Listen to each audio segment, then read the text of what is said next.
Então, nesse momento, eu peço vocês a permissão para que a gente possa fazer a nossa oração inicial para começar os nossos trabalhos. Senhor da vida, com alegria em nossos corações, mais uma vez nos reunimos em torno dos teus ensinamentos, da tua palavra, do teu sacrossanto amor, suplicando, Pai de misericórdia, que nesse momento possamos recolher os elementos necessários para ampliarmos o nosso entendimento da vida. Mas suplicamos também, Senhor, que possas nos ajudar para que encontremos as vibrações, os recursos que possam nutrir a nossa alma de amor, nos fortalecer, trazendo esperança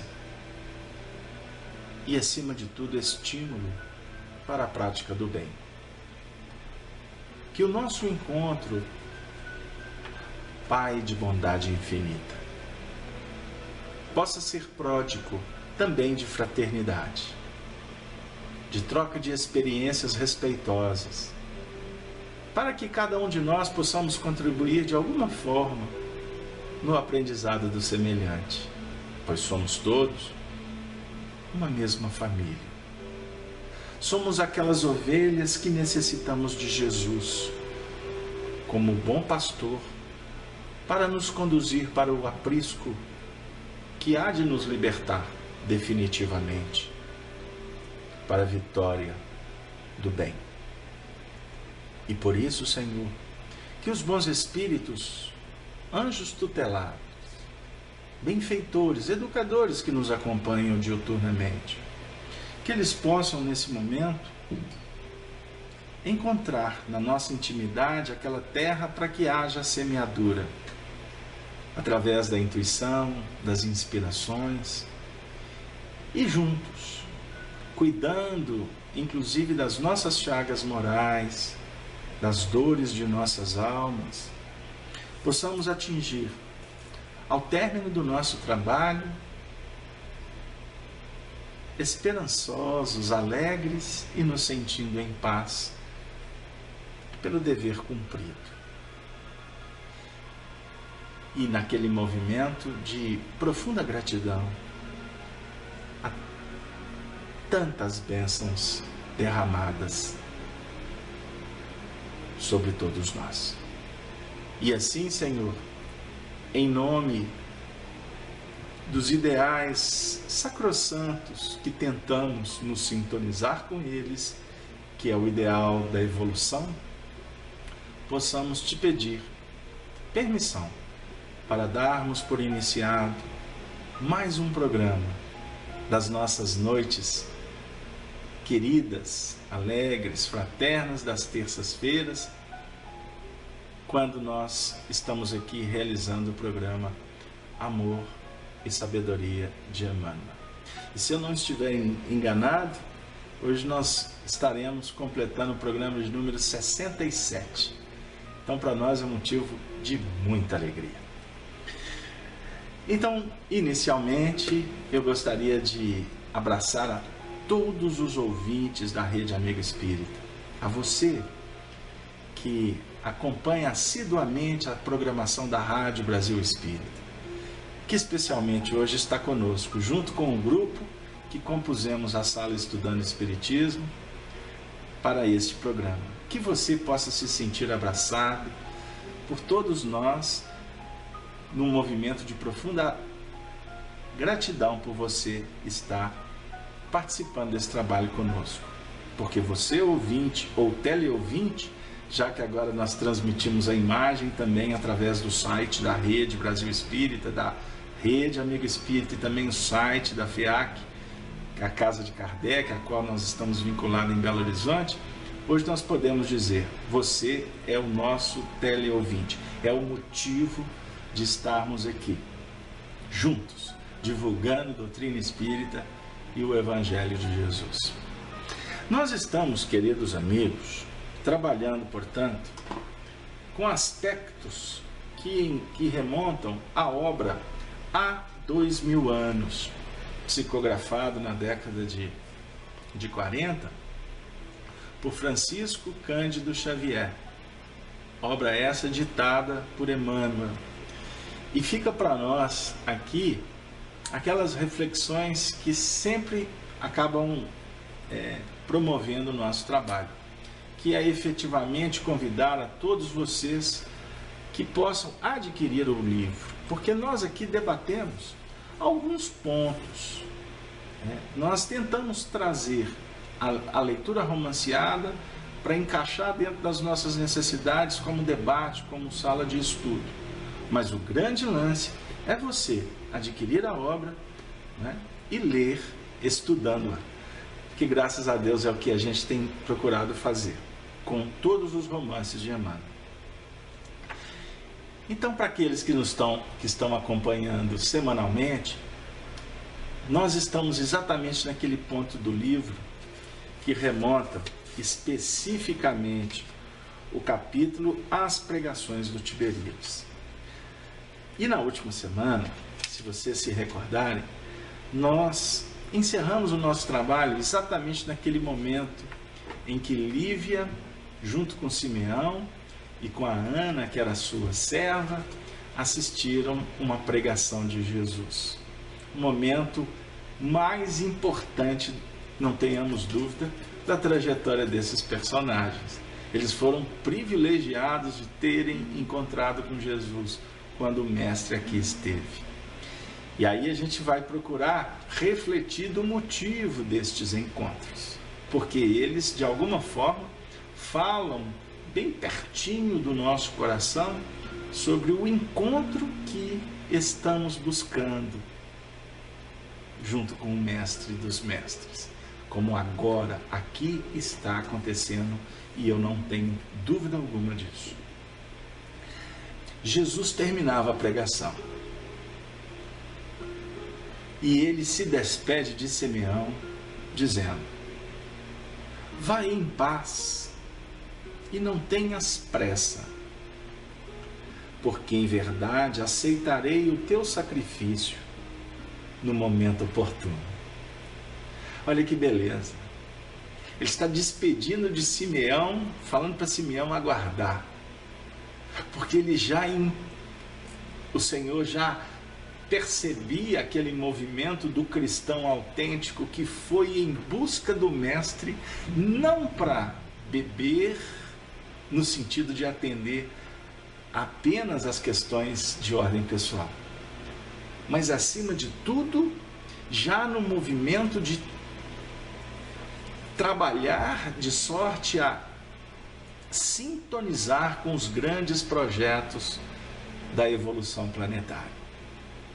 E não tenhamos dúvida, alargando cada vez mais os seus horizontes mentais, espirituais.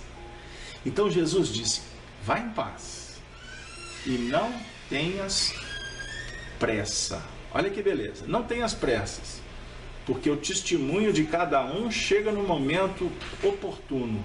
Disso não tenhamos dúvida. E aí ele estende o raio de luz dos seus olhos até a figura de Lívia, que lhe devorava as palavras com a sede ardente da sua atenção. Exclamou com as claridades proféticas de suas exortações: quanto a ti, regozija-te em nosso Pai, porque as minhas palavras e ensinamentos te tocaram para sempre o coração. Vai e não descreais, porque tempo virá em que saberei aceitar as tuas abnegações santificantes. Se vocês me permitem, eu gostaria de fazer um paralelo, porque com o Simeão já estava na condição. Lívia já estava se movimentando para atingir essa condição. Olha que interessante esse ponto para a gente refletir. Para Simeão ele fala, não tenha pressa, eu aceitarei o teu sacrifício no momento oportuno. Agora já Lívia ele fala, regozija-te, se sinta feliz, porque as minhas palavras tocaram o teu coração. Observemos, são dois estágios psicológicos espirituais diferentes. O primeiro, o ser tocado. O segundo é partir para a conversão, o se tornar. E aí, nessa reflexão, eu sou obrigado a citar o capítulo 18 de Mateus, no versículo 2 e 3, quando Jesus é questionado quem é o maior no reino dos céus.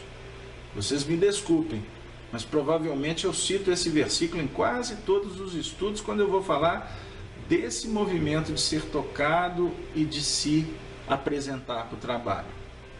Jesus é questionado quem é o maior, ele manda que tragam uma criança e diz assim textualmente para a mente que indagava. Eu não vou dizer para o personagem que indagava, porque se eu falar do personagem, eu vou para a história. Eu quero falar do movimento indagador, porque o movimento indagador ele antecede o movimento que vai definir a mudança mental. E mudando mentalmente, você cria condições para que haja um trabalho de afirmação espiritual. Ou seja, prática. A prática que requer repetição. Suor, sangue, lágrima, alegria, tristezas, frustrações, desenvolvimento de habilidades. Aí você vai realmente se tornar um cristão. Então eu antecipei a explicação, porque Jesus diz assim, falando para a mente indagadora: enquanto não vos converterdes e vos tornardes igual a esta criança, ou seja, pureza, não é criança no sentido de espírito reencarnado, é pureza. Enquanto não vos converterdes e vos tornardes, são dois movimentos. Eu falei da indagação, da mudança, da conversão que se dá por filosofia, por tomada mental e depois por fixação na ação. Converterdes e vos tornardes igual a criança, não podereis entrar no reino dos céus. Entrar, queriam saber sobre qualidade, queriam saber sobre posição. E o mestre vem dizer que o movimento ele é muito sutil. E por isso nós tivemos que caminhar 2000 anos para receber a doutrina espírita com Kardec, que veio, usando uma chave, abrir mais esse portal do nosso entendimento para nos ajudar. E junto com ele veio muitos educadores como Emmanuel, que em fidelidade com Allan Kardec, o seu mestre nesse contexto, Emmanuel vem nos explicar sobre a mente como um atributo do espírito que reflete e que é um fator extremamente importante dessa nossa transformação evolutiva. Mas sem delongas, porque a história exige da gente caminhar por ela. Então Jesus diz: vai e não descreias, porque tempo virá em que saberei aceitar as tuas abnegações santificantes. E Emmanuel encaixa aqui, não é, a palavra abnegação. Com Simeão, eu vou voltar aqui porque eu não tinha nem prestado atenção nisso. Em Simeão ele fala sobre sacrifício. Com Lívia ele fala de abnegação. Então eu posso até dizer aqui que a abnegação é um movimento imprescindível para se chegar na cota do sacrifício. Por isso que Jesus, em sua didática incomparável, define para nós no Evangelho: misericórdia quero, sacrifício não. Ele quer no seu sentido de a vida nos movimentar para trabalharmos em misericórdia. Como assim? Isso dá um belo estudo, não é? Não tem competência para fazer. Mas eu quero dizer o seguinte, que o nosso movimento na evolução setenária, na laçada setenária, que é representada pelo número 7, o nosso movimento é um movimento que trabalha de dentro para fora, não é? O nosso campo mental ele tem que expandir. Você tem que sair para semear. Mas o grande movimento é o movimento da força centrípeta, que é trabalhar com essa mesma impulsão, porém recolhendo do que está de fora para dentro. Por isso é que o reino dos céus não está lá fora, ele tem que estar aqui dentro. Então é sair e recolher, semear, né, e colher. Esse é um movimento bendito. Todos os sistemas são criados nessa linha setenária. Observem o desenho, não é, dos astrônomos, não é, daqueles que estudam o cosmos, quando vão verificar como é criado um sistema. Isso se dá no macro como se dá no micro. E é da mesma forma que isso acontece na intimidade de cada um de nós. Então, o momento do sacrifício é o momento de retornar para dentro de você mesmo. Isso dá um outro tratado, e eu peço vênia para vocês, para mim não entrar muito no mérito, porque senão eu não conto a história da Lívia. Todos foram dispersados pelo mestre.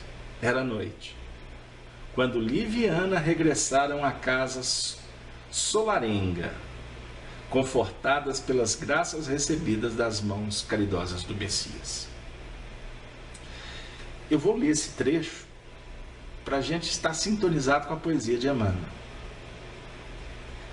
Profunda sensação de alívio e conforto inundavam-lhe a alma.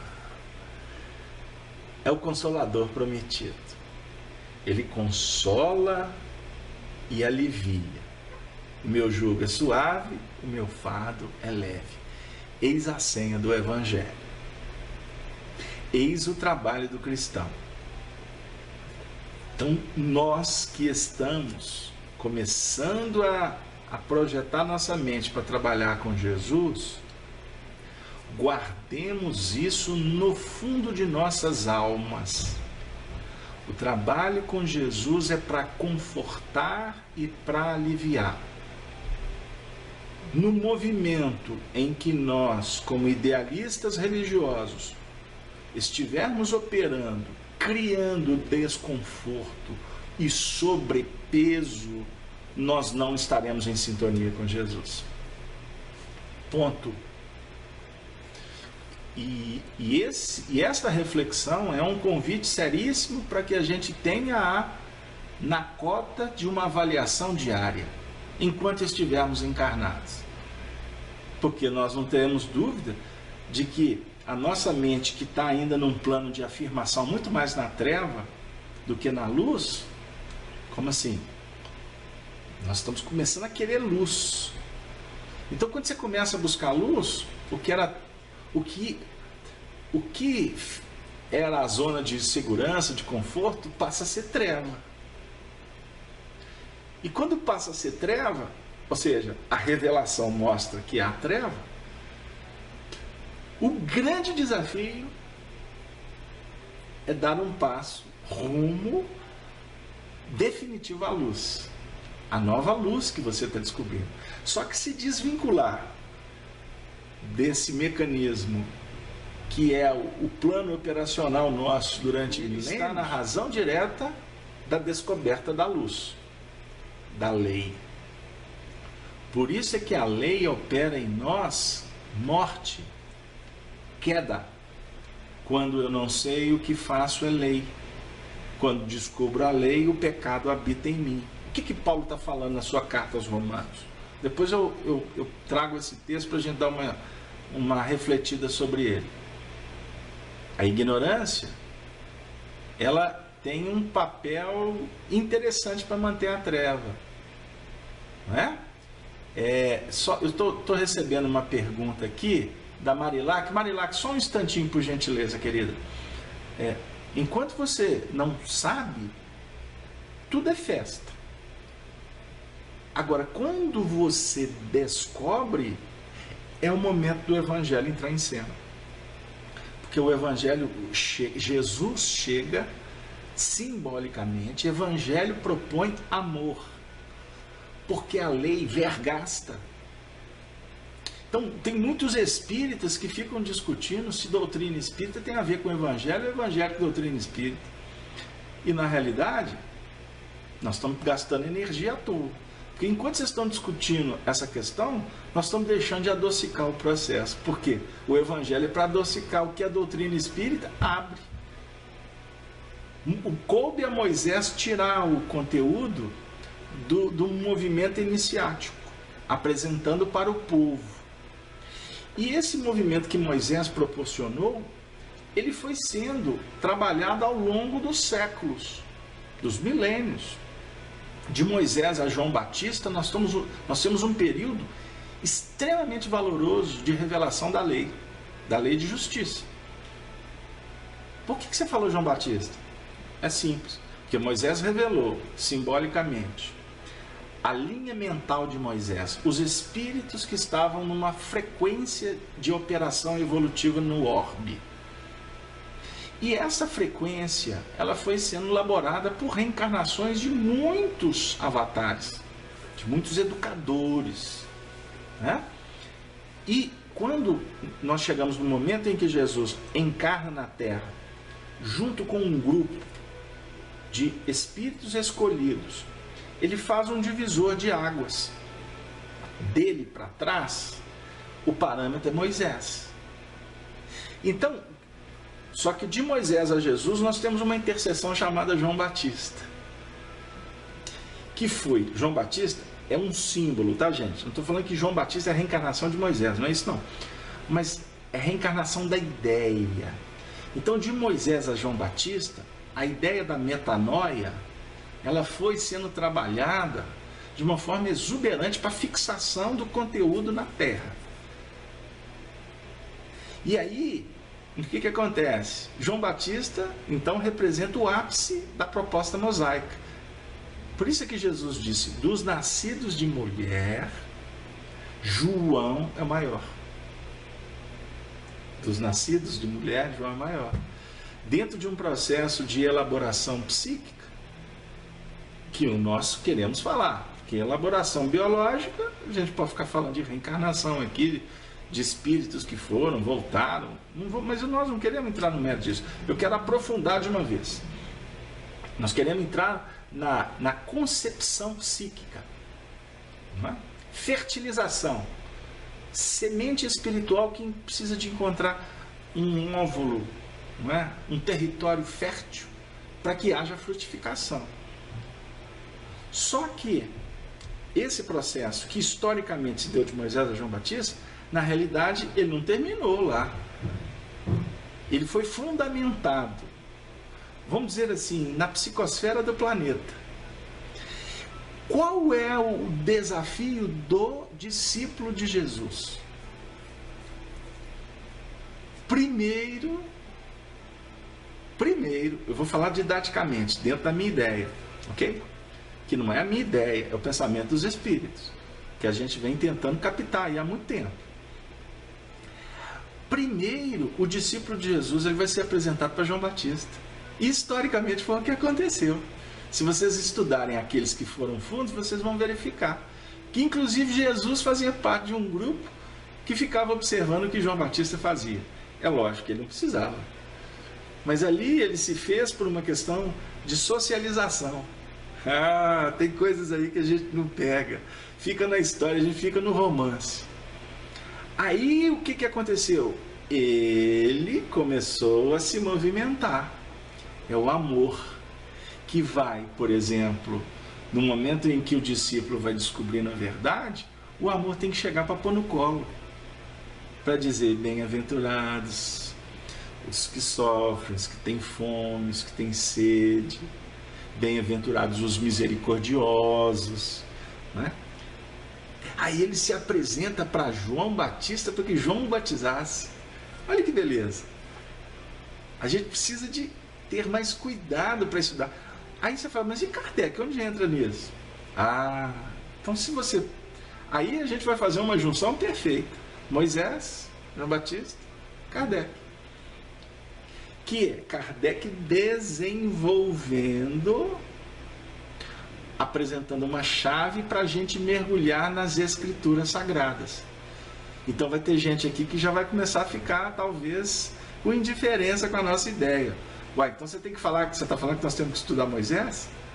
Não, eu estou dizendo que nós temos uma proposta que nos aguardará nos milênios pela frente.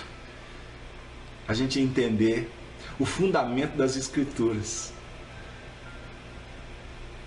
para que a gente perceba no Evangelho de Jesus um mecanismo de espiritualização dessa lei. Portanto, quando Kardec fala que ele apresenta no primeiro capítulo do Evangelho segundo o Espiritismo, não vim destruir a lei, ele está fazendo uma referência transcendental. Jesus não veio destruir a lei, mas dar-lhe vivência. Olha que interessante, o primeiro capítulo do Evangelho segundo o Espiritismo, Kardec vai falar de Moisés. Ele vai falar dos 10 mandamentos, que fundamenta a terceira parte do Livro dos Espíritos. Ô Casalberto, mas conta a história da Lívia. Ok, me perdoe, mas a gente começa a falar de evolução, aí é complicado, a gente perdeu o fôlego, né? Mas vamos lá.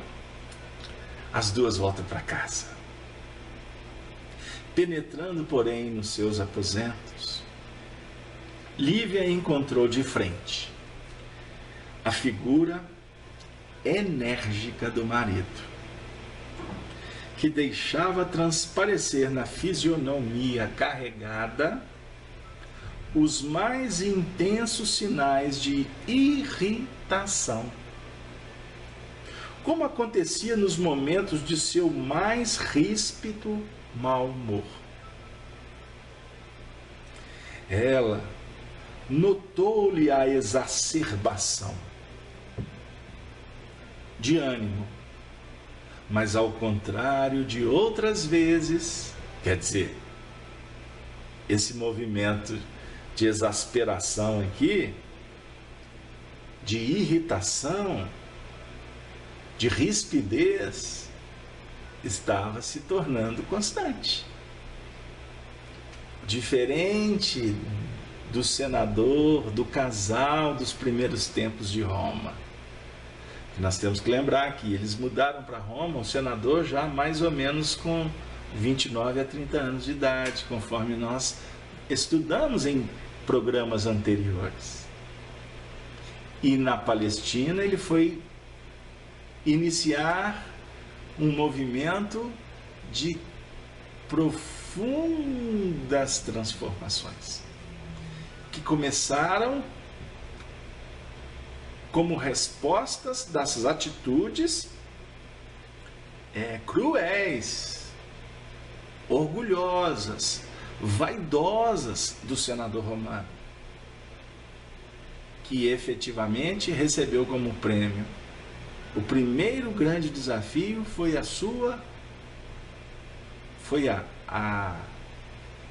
no caso, o rapto de seu filho, para não dizer que o primeiro desafio dele, no seu sentido de possibilidade, foi o encontro com Jesus, como aconteceu com Lívia. Porém, em posições espirituais diferentes, em condições extremamente significativas para os dois. Olha que nós falamos do encontro de Simeão, acabamos de falar do encontro de Lívia, lendo apenas um pequeno trecho, é óbvio. Nós trabalhamos mais na última semana e temos muita coisa aqui para buscar. Por isso que não dá para ler esse livro assim a toque de caixa. Então, estão me propondo aqui deixar para depois do intervalo. Hoje nós não vamos ter intervalo. Eu vou me permitir não fazer intervalo. Ok? Ou vocês querem que eu faça um intervalo? Fica ao critério de vocês. Se precisar, eu dou um break aqui, porque a Cláudia já me liberou do intervalo. Não é? Inclusive, eu fiquei devendo até uma pergunta, uma resposta para a Marilac, que ela me pediu para fazer uma conexão do que eu estava falando com o item 8 do capítulo Cristo Consolador.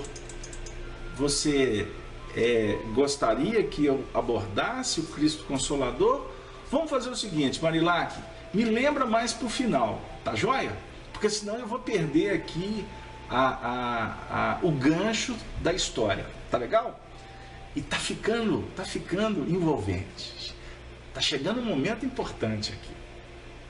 Então eu estava dizendo que eram 3 encontros narrados aqui numa página: o encontro de Simeão, o seu sacrifício, Lívia, a tua benevolência, né? Foi isso que eu disse?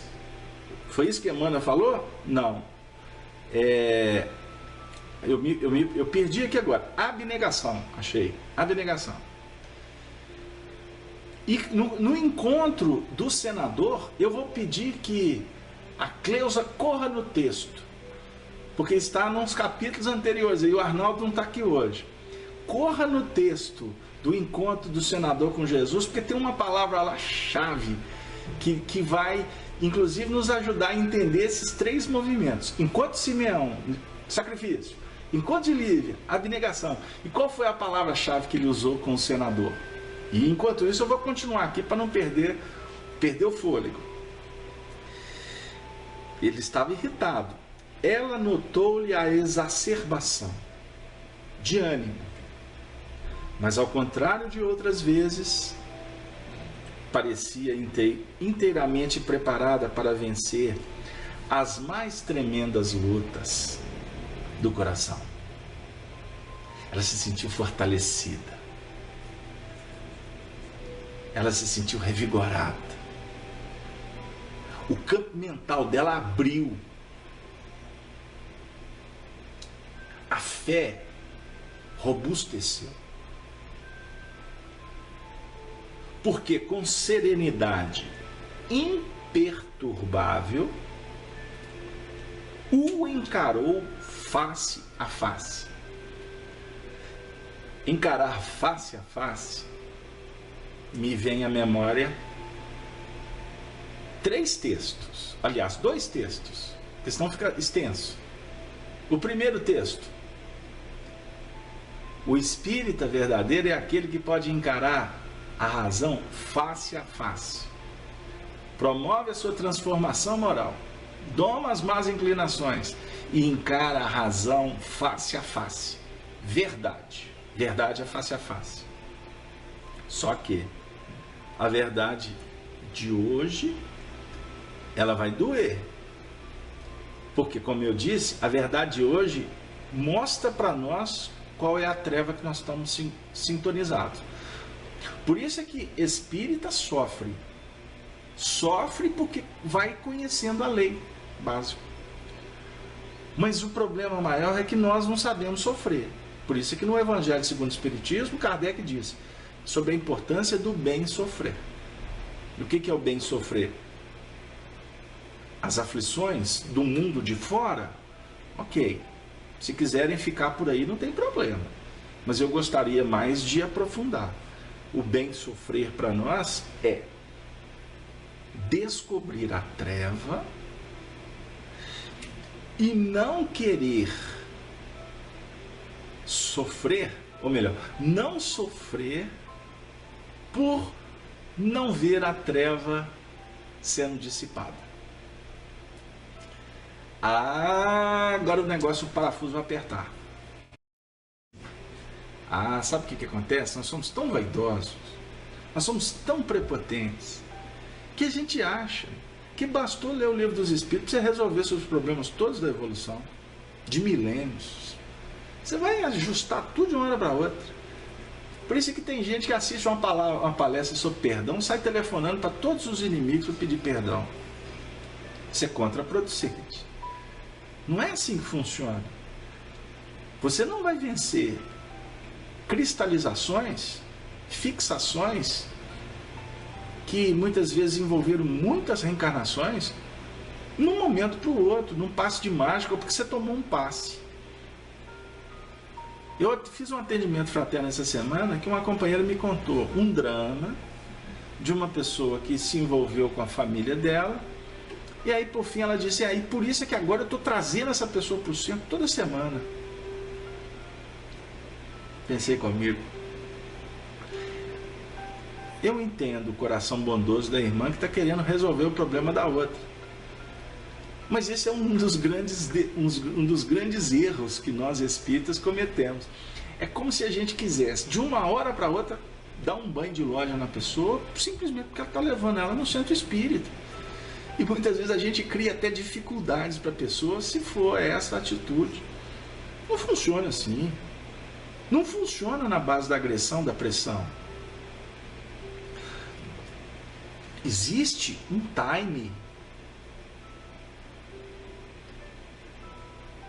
A Ludmila foi no texto e encontrou a palavra regeneração. Traz a frase toda para mim, Ludmila, para a gente discutir a frase.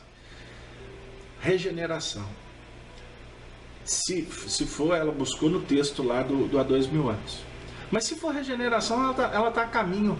Ela encaixa perfeitamente. Porque aí já buscaram a palavra humildade. É isso aí. E aí eu vou encaixar uma mensagem que eu recebi ontem, através de uma médium da nossa reunião, onde um benfeitor veio falando sobre a simplicidade. Eu tinha separado até para ler para vocês, mas ela ficou nos escombros lá para dentro. Uma outra oportunidade eu leio. Mas em essência, o que Jesus falou para o senador? Que era necessário que ele procurasse trabalhar no âmbito da humildade. O que é humildade? Reconhecer limites. Mas possivelmente para ele era muito complicado. Mas Jesus também falou para ele sobre simplicidade. Falou para ele sobre coragem. Por que ele foi procurar Jesus à noite? Lívia foi procurar durante o dia. Né? Bem-aventurada foi a Lívia. Ela colocou um disfarce, e é o que nós vamos ver aqui agora, de uma camponesa, de uma pessoa do povo, não por vergonha, não para dissimular, pelo contrário, ela foi buscar Jesus consciente, e diga-se de passagem, ela usou da autoridade moral dela para que Emmanuel fosse buscar Jesus, ou melhor, o senador, em nome da cura da filha, mas ela insistiu e ela usou a autoridade. E a gente não pode esquecer que Lívia reencarnou várias vezes ajudando Públio Lentulus no processo de soerguimento dele. Para vocês terem uma ideia, na época do Sura ela estava do lado dele. Para vocês entenderem. Antes dele reencarnar, o próprio Emmanuel conta no 2000 anos que ela participava de um tribunal. Lembram do sonho do senador? Na hora indeterminável da redenção, dentro da eternidade. Ah lá, que legal, o pessoal foi mesmo lá no texto buscar. Fora melhor, vou pegar a frase da Cleusa, tá, gente? Aliás, a Aline está dizendo, ela copiou, soa para o teu espírito nesse momento um minuto glorioso. Se conseguires utilizar tua liberdade para que seja ele, em teu coração doravante, um cântico de amor, de humildade e de fé, olha que interessante.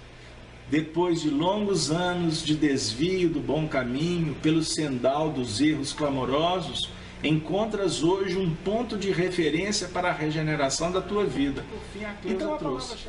Fora melhor que me procurasse publicamente na hora mais clara do dia para que pudesses adquirir de uma só vez, para toda a vida, a lição sublime da fé e da humildade. Ponto. Humildade. Vamos voltar para Lívia? Enfrentando-lhe o olhar suspeitoso, ele estava desconfiado dela. Ele estava vivendo uma tremenda luta de coração. Um conflito muito intenso. Havia uma trama da treva para difamá-la, como se ela estivesse com atitudes desrespeitosas ao seu compromisso. Ele estava entre a cruz e a espada, mas não era só pelas influências, pelas pressões que muitas vezes o médium passa nos processos das suas transformações. Tinha muito mais coisas por trás disso. Porque uma certa tranquilidade lhe anestesiou o coração flagelado e desiludido. Lívia estava envolvida pelas vibrações do Cristo. Comovida até as lágrimas, viu que o mestre atendia. Oh, gente, desculpa. Eu cometi um erro aqui. Eu estou lendo um parágrafo anterior. Vamos lá. Ela notou-lhe a exacerbação de ânimo, mas ao contrário de outras vezes, parecia inteiramente preparada para vencer as mais tremendas lutas do coração, porque com serenidade imperturbável o encarou face a face, enfrentando-lhe o olhar suspeitoso. Afigurava-se-lhe que a flor da eterna paz espiritual lhe desabrochara no íntimo. Ela estava no meio do embate e a paz espiritual desabrocha. Que movimento divino! Ao suave calor das palavras do Cristo, porquanto lhe parecia haver atingido o terreno, até então desconhecido, de serenidade estranha e superior. Ela estava em paz. E ele em treva, ele em guerra, ele em conflito. Depois de fitá-la de alto a baixo com seu olhar duro e inquiridor, exclamou Públio, mal sopitando a cólera incompreensível: então, o que é isso? Que poderosas razões levariam a senhora a ausentar-se de casa em horas tão impróprias para as mães de família? Públio respondeu com humildade,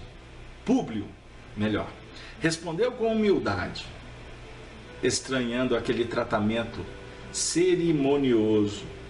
Por mais que buscasse comunicar-te minha resolução de sair na tarde de hoje, fugistes sempre de minha presença, esquivando-te a minha consulta. E eu necessitava procurar o Messias de Nazaré, de modo a acalmar meu coração desventurado. E precisavas de disfarce para encontrar o profeta do povo? Atalhou o senador com ironia. E aqui eu vou abrir um parêntese. Ele estava irritado, ele estava dissimulado, porque ele fugiu dela. Ele estava aqui, ele estava se sentindo incomodado, ele estava se sentindo inseguro. E aqui ele age com ironia. Todos os movimentos que caracterizam um transe mediúnico também, não vou tirar a responsabilidade dele, mas aqui há um transe mediúnico, ou seja, ele estava sob a influência de espíritos vinculados à própria treva. Porque a luz se acende, a treva se apresenta. Esse é o ponto que a gente vai continuar batendo aqui. E precisavas de disfarce para encontrar o profeta do povo? É a primeira vez que noto uma patrícia usando tais artifícios para consolar o coração. Vai a tanto assim o seu menosprezo pelas nossas mais sagradas tradições familiares? Supus não me ficasse bem fazer-me notada na multidão das pessoas pobres e infelizes que procuraram a Jesus nas margens do lago. E, identificando-me com os sofredores, não presumi desacatar nossos costumes familiares. Mas, sim, acreditei agir em favor do nosso nome, considerando a circunstância de ocupares, no momento, nesta província, a mais alta expressão política do império, o legado. A menos que esteja disfarçando algum outro sentimento, como dissimula a posição social com a indumentária, muito errou procurando o Messias nesses trajes.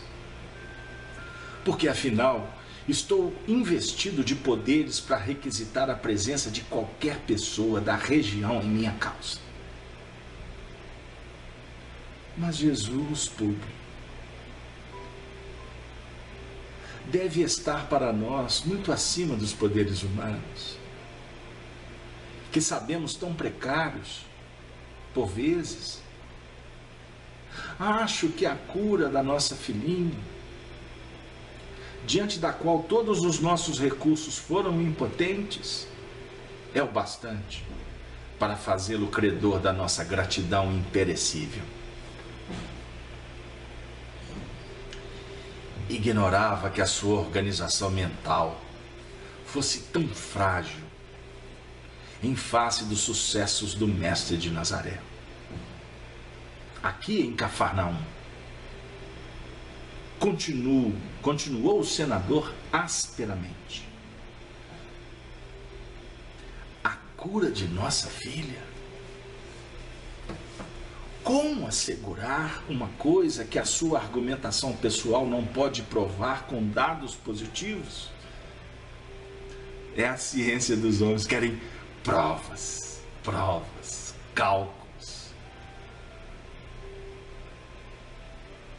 E ainda que esse homem, revestido de forças divinas, para o espírito simples e ignorante dos pescadores galileus, tivesse operado essa cura com a sua intervenção sobrenatural, vindo a esse mundo da parte dos deuses, poderíamos chamar-lhe impiedoso e cruel, sarando uma menina enferma de tantos anos e permitindo que os gênios do mal e da perversidade nos arrebatassem um filhinho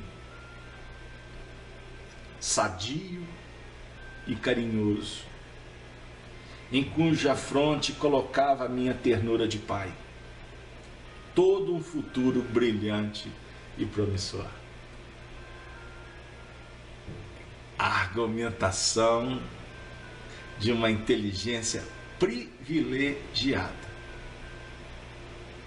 mas destituída completamente de entendimento no que remonta à misericórdia divina. Cala-te, Públio. Cala-te. Imaginem a cena. Eu os convido a enxergar a cena na tela mental, que ela é extraordinária. Não era o costume dela. E querendo ou não, a condição dele não lhe dava, inclusive, essa prerrogativa. A gente tem que ir para a história para entender o movimento. Ela revidou tomada de uma força superior que lhe conservava toda a serenidade do coração. O cala-te foi com serenidade, foi com paz interior. Recorda-te que os deuses podem humilhar-nos com dureza, a vaidade e o orgulho absurdos. Se Jesus de Nazaré nos curou a filhinha bem-amada, que apertávamos nos braços frágeis contra os poderes imensos da morte, podia permitir que fôssemos tocados no mais sagrado sentimento de nossa alma, com o incompreensível desaparecimento do nosso Marcos, para que nos sentíssemos inclinados à piedade e à comiseração pelos nossos semelhantes. Chave de ouro. Ave, ave Cristo. A Senhora, ele não se rende, se compromete com essa demasiada tolerância, que vai ao absurdo da fraternização com os escravos.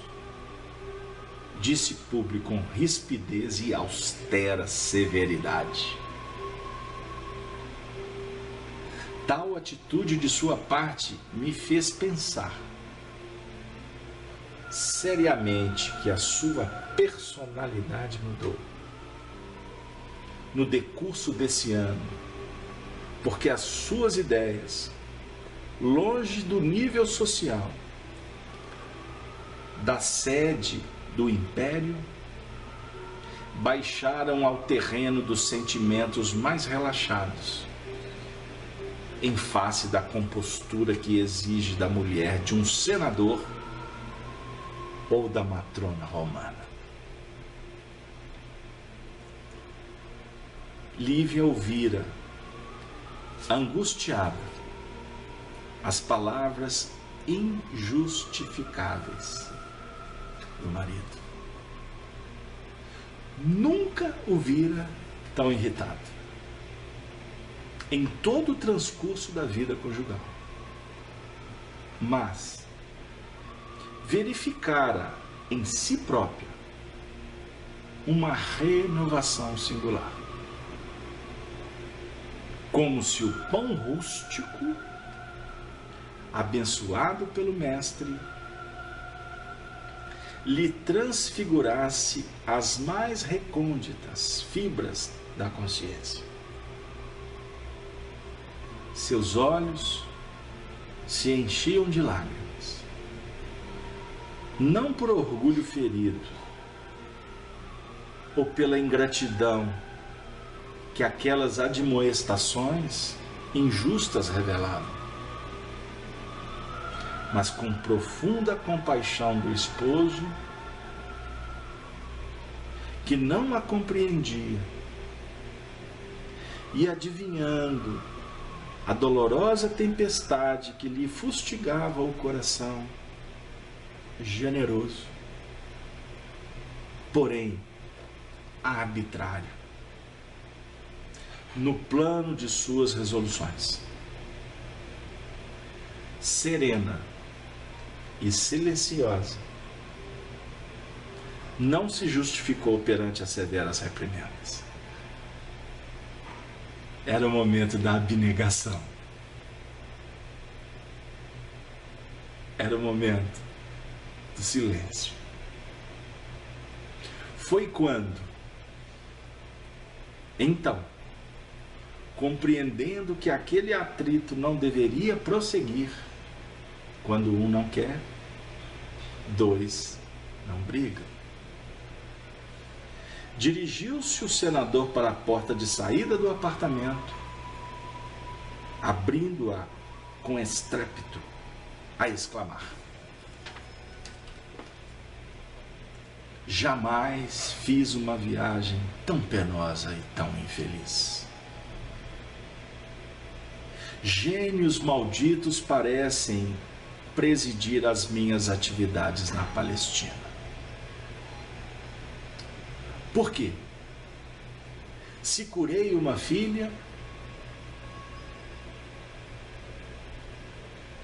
perdi um filhinho no desconhecido e começo a perder a mulher no abismo das irreflexões e da incoerência. E acabarei também perdendo-me para sempre. E acabarei também perdendo-me para sempre.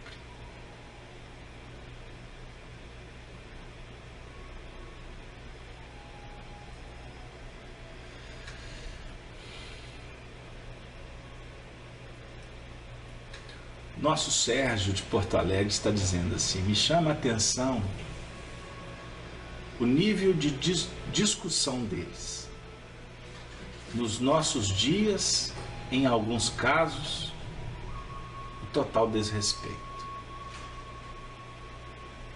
Aí o João de Portugal está dizendo que Deus abençoe as mães, as esposas e as filhas, que através do infinito amor de seus corações salvam tantos espíritos dos abismos dos erros e da ignorância. Mas acredite, amigo Sérgio, que a arma dos mais fracos é o grito. A arma dos mais fracos é o grito. A Cleusa, também de Leiria, Portugal, disse no chat. Gente, queridos amigos, ouvintes da Rádio Brasil Espírita, da Rede Amigo Espírita, você que está aqui no chat conosco, tantos corações nos ouvindo nesse momento, nós precisamos ser cautelosos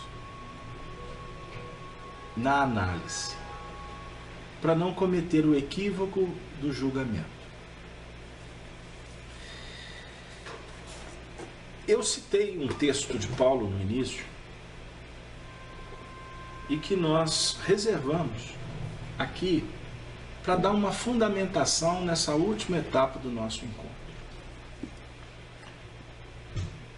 Paulo diz assim, na sua carta aos Romanos, no capítulo 7.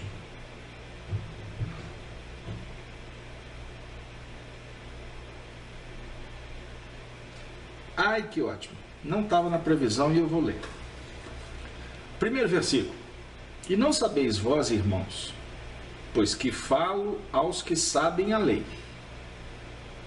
que a lei tem domínio sobre o homem por todo o tempo que vive.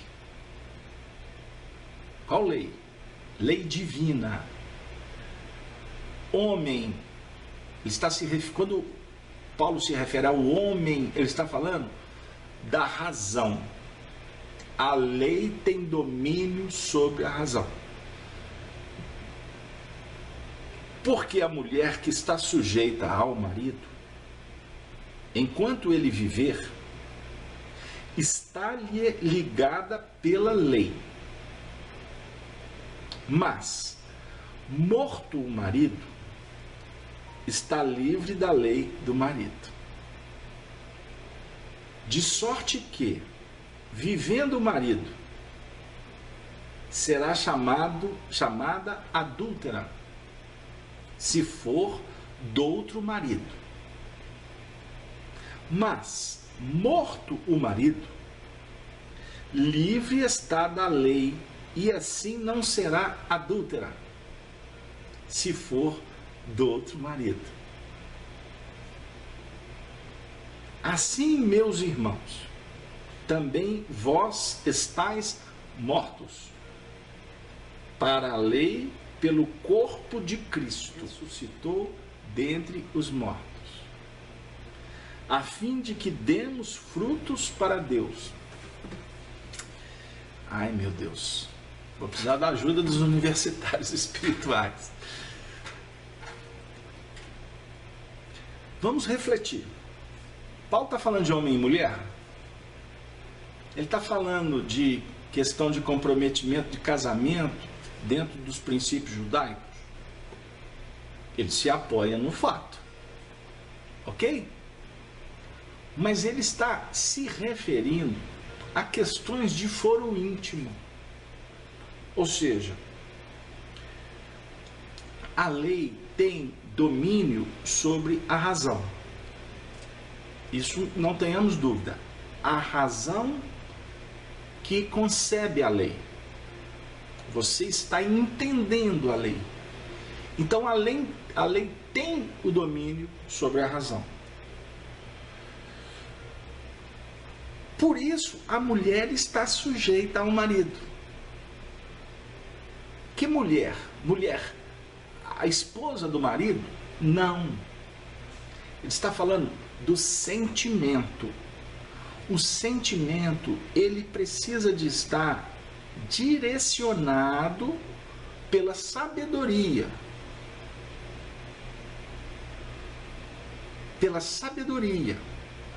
Tanto que Emmanuel nos ensina a importância do desenvolvimento da asa da razão e a asa do sentimento. Isso tudo está dentro da gente. Agora, o que acontece? Se a lei é da carne, com o Cristo, esse marido vai morrer. Ok? Esse marido morrendo, o sentimento se vincula num outro casamento. O casamento da ressurreição. O casamento que vai libertar a alma, o psiquismo, das prisões, dos conflitos, de tudo que nos vincula naquele plano de treva. Nós estamos sobre uma lei divina chamada lei de unidade. A lei de unidade eu poderia chamá-la de lei do amor, ou lei da evolução. Mas para que esta lei seja operacionalizada, o espírito sai de si mesmo e ele precisa de se unir a uma adjuntora, como escreveu Moisés. Ele tem que se dar em casamento. Casamento com a vida. Casamento com grupo. Casamento com propostas. Com ideais. Quando o indivíduo casa, ou seja, ele sai para operar, ele já entrou numa lei que é sujeita à lei de unidade, que é a lei de dualidade. Ele precisa de outras facetas, ele precisa de outros movimentos de conjugação. E esse casamento também se dá com grupos, com almas que se identificam. Aí eu já começo a falar aqui de família espiritual também. O caso de Lívia e de Emmanuel é uma história que remonta a um casal, almas gêmeas. Aqui é literalmente alma gêmea. Aqui não é casamento de expiação e prova, ou casamento de expiação. Ah, mas caso aberto, mas com essas confusões todas aqui, eram almas gêmeas? Sim, porque as almas gêmeas, elas se encontram no tempo e no espaço, mas nem sempre o que vai sobrepujar é o ideal que brota na essência da intimidade delas, estarem juntas. Não basta querer estar juntos, é necessário casar, esposar com um ideal que vai ser o plano operacional que vai garantir o sucesso daquela relação. Se não houver uma conjugação de propostas, de propósitos, haverá o quê? Ruptura. É o que o Paulo está falando. Morto o marido, o sentimento vai se vincular com outro propósito. Não é?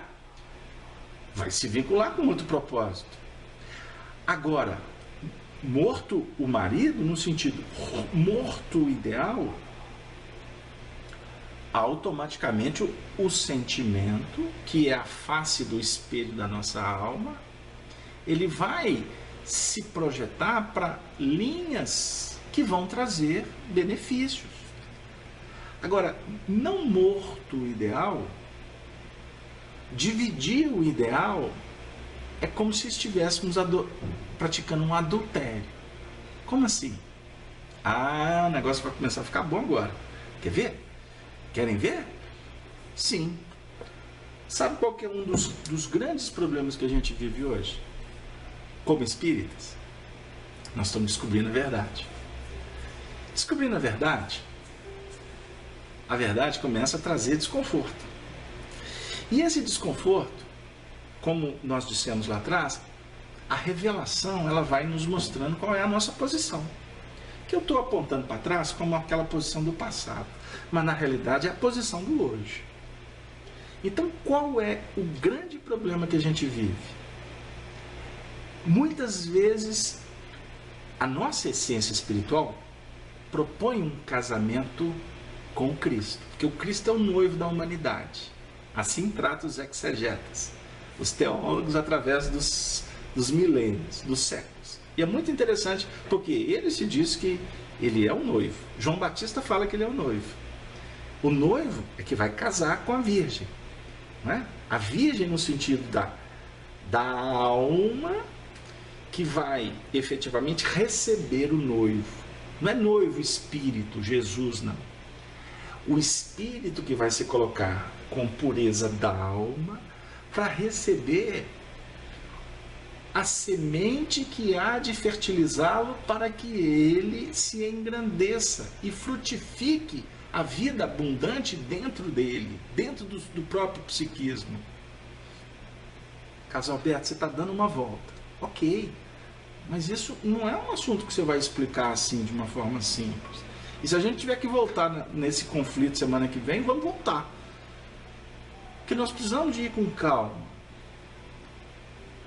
Aí o João está dizendo, o casamento é um grande aprendizado, de tolerância, de compreensão e amor. Ok, João. E nós precisamos da convivência familiar. Aliás, a base da sociedade é a família. Regeneração, não pense vocês que vai ser longe da família. Por isso é que a espiritualidade está investindo na família agora. Família. O centro essencial dos nossos reflexos. É o cadinho purificador. Só que para isso nós precisamos de aprender a orar para viver em família. Aí a gente precisa de estudar o livro Pensamento e Vida, na lição intitulada Oração, que é extremamente valiosa para que a gente possa observar que a oração é o divino movimento do espelho de nossa alma no rumo da esfera superior, para refletir-lhe a grandeza. Então nós precisamos de aprender a orar para posicionar o espelho na direção do alto. Mas esse movimento, ele precisa de ter reflexão, ele precisa de refletir grandeza, e para isso nós temos que fazer essa reflexão, essa operação, no contato do dia a dia. Então, mas eu não estou falando só da família, João. Estou falando do casamento do espírito. Essência espiritual, o eu profundo, João. Reflita comigo, amigo. Porque senão a gente vai ficar num estudo periférico. Nós queremos apertar, nós temos que aprofundar. Estudar evangelho é assim. Né? Ou seja, assim, não estou dizendo que eu tenho um método. Estou dizendo que é assim, é que todos nós precisamos de mergulhar. Vamos lá. Porque se não for assim, você não vai entender como é que funciona o seu psiquismo. Então daqui a pouco eu não estou preocupado com mulher, filho, mãe, pai, tio, não. Eu estou falando do Espírito. Então, a Bianca está perguntando, aonde entra o divórcio? O divórcio entra na dureza do coração. Foi Jesus quem disse. Aonde tem dureza do coração tem que ter divórcio. Ou seja, se no processo o sentimento não estivesse conjugando com os princípios norteadores da razão, vai haver o quê? Uma dissociação de propósitos. Aí a lei começa a trazer o quê? Dificuldades. Então lembra que nós falamos sobre o olhar para trás e verificar a zona de ocupação do espírito? Então quando se fala assim, a revelação, a doutrina espírita é a terceira revelação.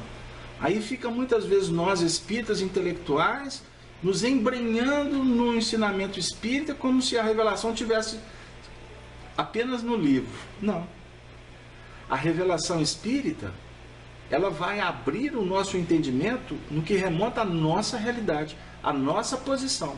Por isso é que a doutrina, quando ela foi consignada como a doutrina dos espíritos, é para despersonalizar, é para tirar o homem, tirar as questões humanas do processo. Mas no fundo, nós temos que entender que a doutrina é do Espírito.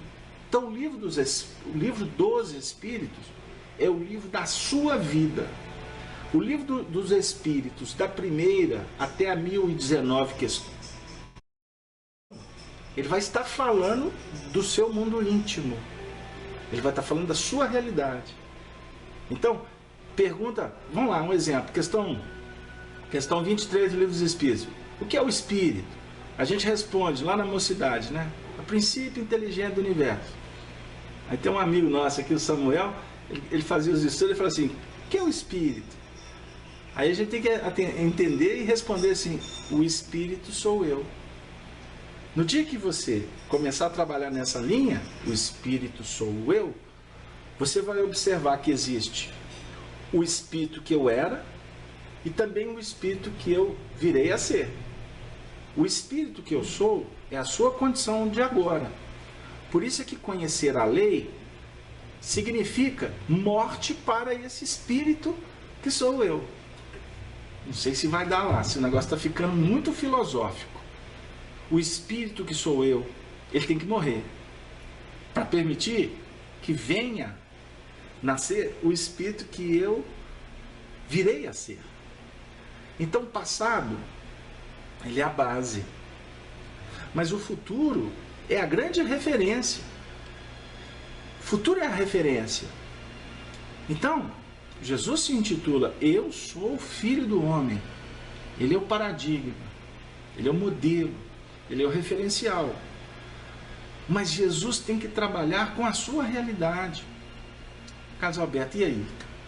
E aí que a gente gostaria de dizer que nós estamos diante de um momento singular da trajetória espiritual de Emmanuel e de Lívia. Por quê? Vamos lá. Porque num contexto de almas gêmeas, razão e sentimento vinham se reencontrando no tempo e no espaço, até para chegar num momento que não vai ter nem tempo nem espaço. É amor eterno. Isso é eternidade. Não vai ter tempo e espaço. Mas esse é outro assunto. Mas Lívia, ela adquiriu uma condição de uma maturidade espiritual, fruto de muito sofrimento, de muito trabalho de outras vidas, mas ela adquiriu um piso de segurança que concedeu para ela a condição de caminhar com ele, com a alma de sua alma, e nós não podemos desconsiderar os outros que fizeram parte do contexto, como Flávia, como Marcos, como Ana, como Simeão, como o casal, os amigos de Roma, né? O casal Severus, né? Flamínio Severus, Calpurnia Severus, né? Os filhos Plínio, né? Plínio Severus, enfim, todos os personagens faziam parte de um grupo. E esse grupo estava ali. Agora, cada um numa condição muito diferente da do outro. Então aqui, observem, eu tô rodando a periferia, porque é necessário que a gente seja cuidadoso para que a gente possa avaliar e trazer para a nossa realidade, porque nós não estamos estudando, nós não estamos resolvendo aqui o problema da evolução do senador Lentulus e de Lívia, porque nós não temos nem autoridade para isso. E não podemos entrar em alguns méritos, a não ser nos apoiar numa história narrada pelo escritor, por ele mesmo, o senador, que nos contou, não é? E para isso precisamos de ler com calma, que aquele momento era um momento extraordinário para todos eles. E aqui agora eu vou incluir, inclusive, a Flávia, a filha que foi curada por Jesus. Vocês já imaginaram a importância disso no psiquismo do Chico Xavier ao longo de todas as suas encarnações? Chico se emocionava profundamente quando relatava esse fato. Inclusive ele dava detalhes, né? Arnaldo nos contava que, por exemplo, quando ele se referia a Lívia, ele sentia as dores, ele sentia o odor fétido da lepra, a hanseníase, que aquela menininha vivia.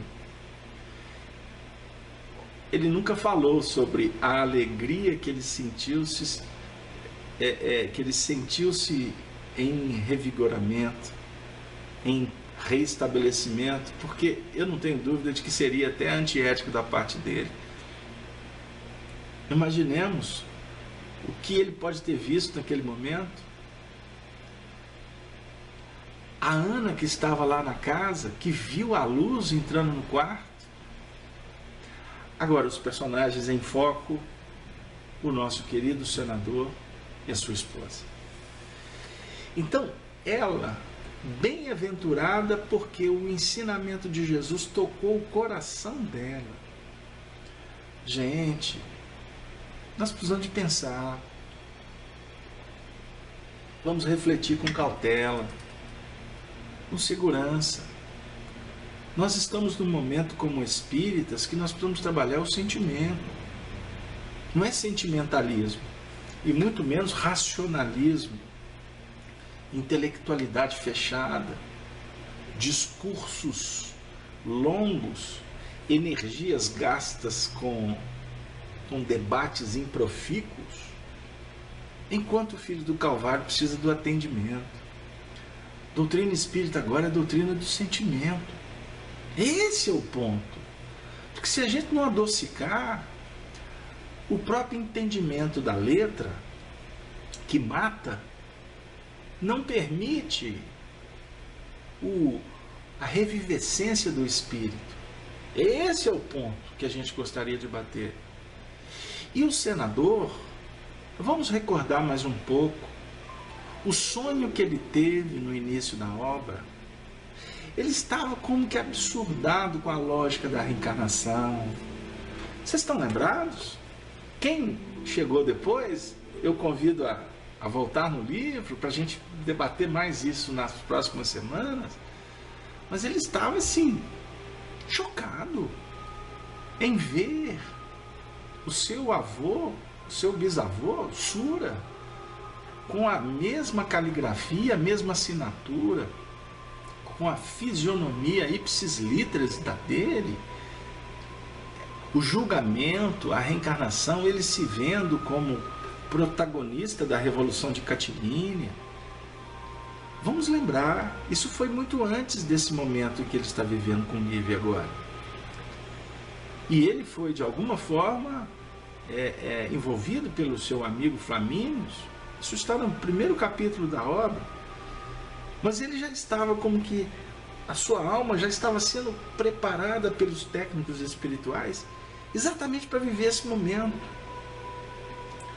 Se a gente for observar tecnicamente e tentando mensurar o poder de persuasão, um magnetismo extraordinário de Jesus, a gente poderia ir para aquele momento em que o senador, poxa, a filha dele inclusive foi curada e ele não aceitou. Como é que se dá isso?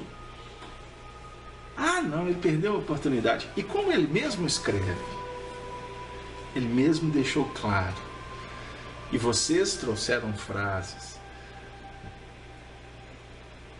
e ele aqui agora disse, nós lemos, estou sentindo que eu estou me perdendo. Eu estou me perdendo. Perdi a mulher, perdi o filho, estou me perdendo para sempre. Na realidade, ele estava vivendo o ápice do conflito. Era uma dor cruciante. Vocês prestaram atenção como que ele se refere ao filho dele? Você que é pai, já pensou seu filho ser raptado? Você que tinha uma família, uma família toda construída, toda fundamentada, e de repente você vê tudo se escoando pelas mãos, tudo indo para o ralo. Vamos falar numa linguagem pesada ou adaptada ao mundo de hoje. Você vê tudo isso. O orgulho venceu. Ludmila, é o que ele disse. E é o que eu quero levantar para que a gente possa refletir. Porque nós somos muito finalísticos.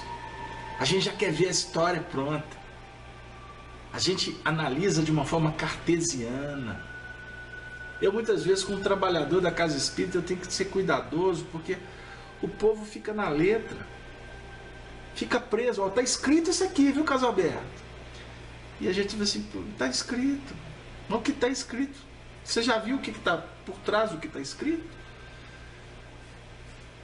A gente amarra. Porque a gente julga, mas nós julgamos com os olhos da terra. Então, vamos nos colocar na posição dele. É muito importante isso, porque ele veio de uma encarnação anterior com muitas complicações. Ele se vinculou de uma forma assim ao seu orgulho. O seu orgulho trouxe para ele muitos problemas.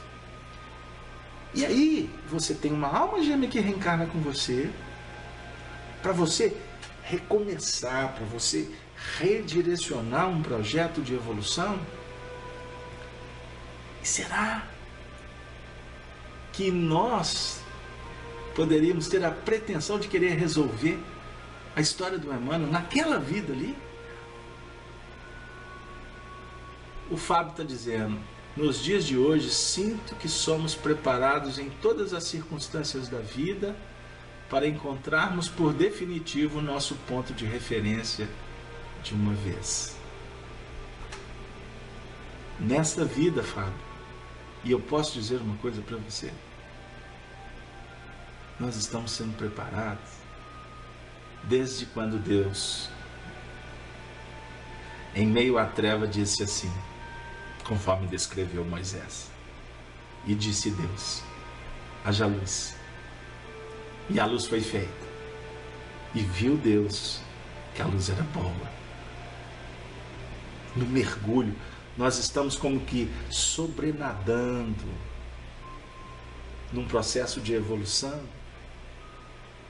e caminhando gradativamente para atingir a plenitude. A plenitude de hoje, ela é relativa. A absoluta é em Deus. Mas Deus nos aguarda, conforme afirma o poeta. Por isso, eu gostaria de pedir a vocês a permissão de interromper aqui a nossa reflexão sobre o conflito do senador nos dissabores de Lívia, para que a gente possa voltar na próxima terça-feira para continuar esse debate. E com muita alegria, com muita esperança do amparo de Emmanuel, de Lívia, de toda a família dos Amigos para Sempre, esperançosos que eles nos ajudem a encontrar Jesus de uma forma definitiva. Eu gostaria de encerrar minha participação trazendo umas trovas que significarão para nós reflexões finais para interrompermos o programa da noite. Maria Dolores diz em Colheita: se consegues guardar o coração sem queixumes em vão, além das nuvens densas, feitas em vibrações de sarcasmos e ofensas, sem que a força da fé se te degrade quando rugem lembrando tempestade, se olhas para o mal que te rodeia, respeitando em silêncio a luta alheia, se não te fere ouvir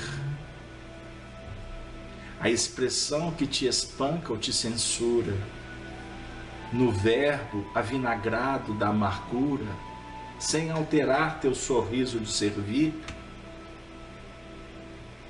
se logras conservar a luz no pensamento, ante os assaltos do tufão violento, que se forma da injúria que atraiçoa, e trabalhas sem mágoa e ajudas sem tristeza, plantando o reconforto, a bondade e a beleza, sem perder a esperança na alma boa. Se já podes, enfim, converter toda lama em trato de jardim e criar alegria em tua própria dor, para auxílio a quem chora ou socorro de alguém, então terás chegado à compreensão do bem para viver em paz na vitória do amor. Na vitória do amor, viveremos em paz. Que a paz se faça, em definitivo, nos domínios de todos os corações. Que Maria Santíssima,